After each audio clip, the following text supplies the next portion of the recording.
Ebbanga libadde lyetoolodde ng'eddwaliro ly'enkozi mu disitulikiti y'Empigi litawaanyizibwa amazzi.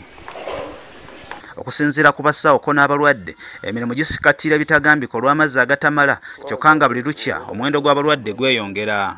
Ogenda okukebera ku taapu ng'amazzi gagenze era ne gamala ennaku nnyingi nga tegakomyewo.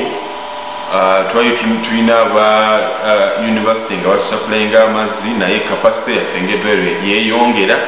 Tulina abalwadde bangi abawerako n'ebyuma eby'enjawulo ne services endala zonna ezeetaaga amazzi okubeerawo essaawa yonna. Tukitegedde nti okutaataaganyizibwa kuno kusinga kweyolekera mu waadi bannakazadde gye bazaalira n'okulongoosa abalwadde abatali bamu. Kuzaalisa amazzi tugeetaaga okutandikira ddala tugakozesa okunaaba engalo, tugakozesa mu leba woodi, tugakozesa okwoza ebyuma, ate n'abakyala bennyini bageetaaga okunaaba.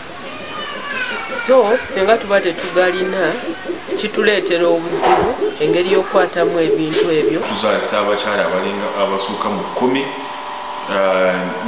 n'abo betuwa ebitanda. Bonna nga beetaaga amazzi. Ate bonna bakozesa amazzi kubanga ne toileti tetulina wano, toileti zikozesa amazzi.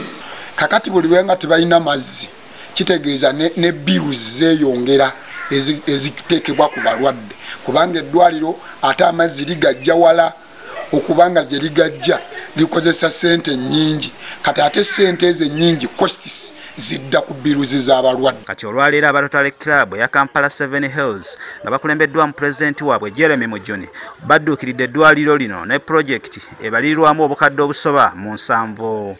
We hope that the community around the hospital can come and take up the services, and of course the biggest beneficiary will be that once the services are rendered to the hospital, the community, we hope to have a big outcome in that there will be less mortality, infant rates will be going down lower, and of course we hope that even the rate of disease, people will have faster healing times, because now we're making sure that even the water access that they're getting is getting a big improvement.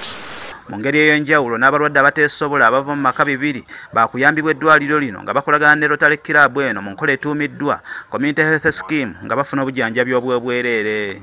For that health scheme, the target is to provide health care to at least 200 families within the community around the hospital, within the donation that the club has started with.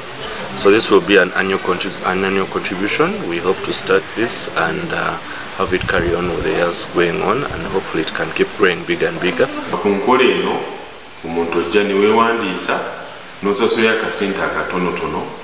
Bw'oba olina famire y'abantu 5 osasula buli muntu omusasula emitwalo 2 gy'emitwalo 10 ne tuba nga tubawa kaadi eno buli alwala bireeta mu ddwaliro ne tumujjanjaba ku miwendo egya wansi ddala. Bw'aba alina obulwadde obusookerwako awo ng'asasula 3,000 nga tumujjanjaba obulwadde bwonna ne tumukebera ne tumuwa n'eddagala n'adda ewaka.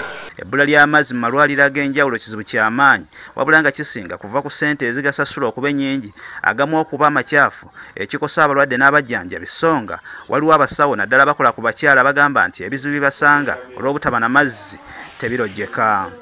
Sadat Mbogo, Agafeeyo ku Spark TV.